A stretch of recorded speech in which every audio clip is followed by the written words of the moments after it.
Alright, here I am at the Vernon Road railroad crossing in Vernon, Michigan.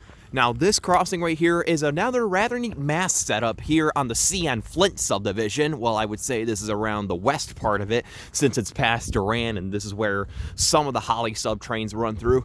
And I figured to come out here once again today and check this crossing out because I went through this crossing before when I was chasing the BC Rail Heritage Unit a few months back, and I thought this crossing had some pretty neat elements to it, and I just caught a train through here, so I guess I'll be accurately describing this per se. So I guess with that said, I'll explain as I go on as always. So with that said, let's get to it. So for the first signal, this has a Harmon base 5-inch, and here's the emergency information, and the dot tag and the dot number is 283711A.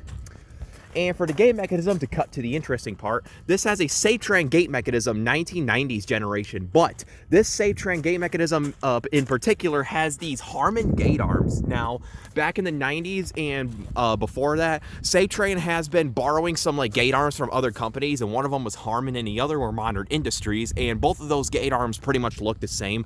But I thought it was cool to see these out here because these Harmon gate arms, they're not very common, especially on a CN line like this one. So yeah, that's that for you. And I am hearing a horn in the distance, so I'm not sure what that could be. Oh, and there's a tractor coming, so I'm gonna move my tripod.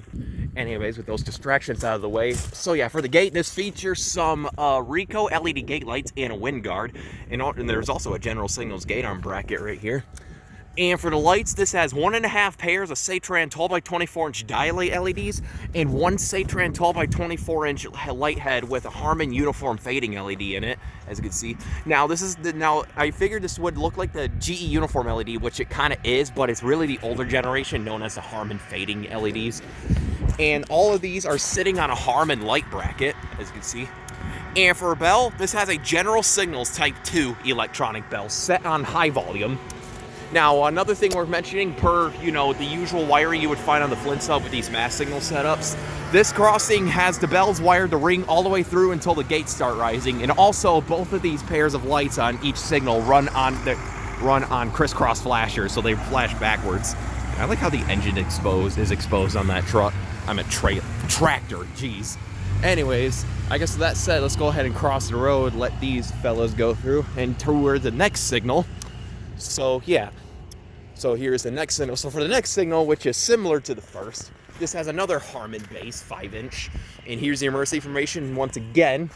And for the gate mechanism, this has another Satran gate mechanism 1990s generation, once again with these Harmon gate arms, you can see, with the General Signals gate arm bracket as well. And the gate features some more Rico LED gate lights and a wind guard.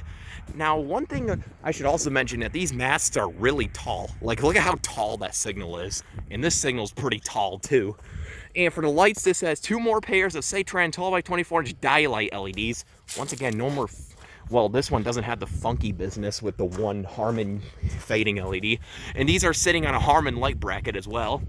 And for a bell, this has another General Signals Type 2 electronic bell, which is also set on high volume, but this one kind of sounds like it's dying a little bit, because when these two bells were ringing together when I got this crossing in action, it sounded like it was knocking a little bit, like a GS Type 1, even though it wasn't, one of them high volume, rare GS Type 1s. Well, those aren't super rare, but it wasn't one of those bells. I knew it wasn't. But yeah, so this was the Vernon Road railroad crossing. Kind of a neat spot. It's wide open.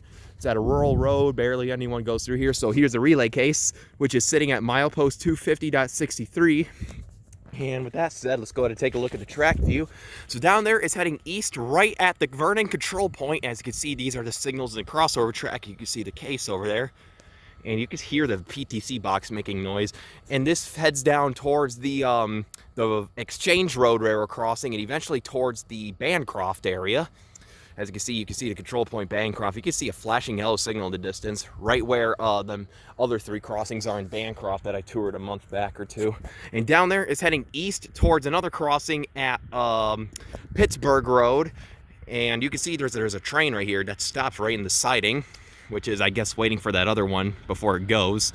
And this is also eventually heading towards the Durand area, right where the Union Station is. So yeah, I guess with all that said, this was the Vernon Road railroad crossing in Vernon, Michigan. Pretty neat stuff. I'm planning on coming back here sometime to get this crossing in action. So I guess with all that said, over and out.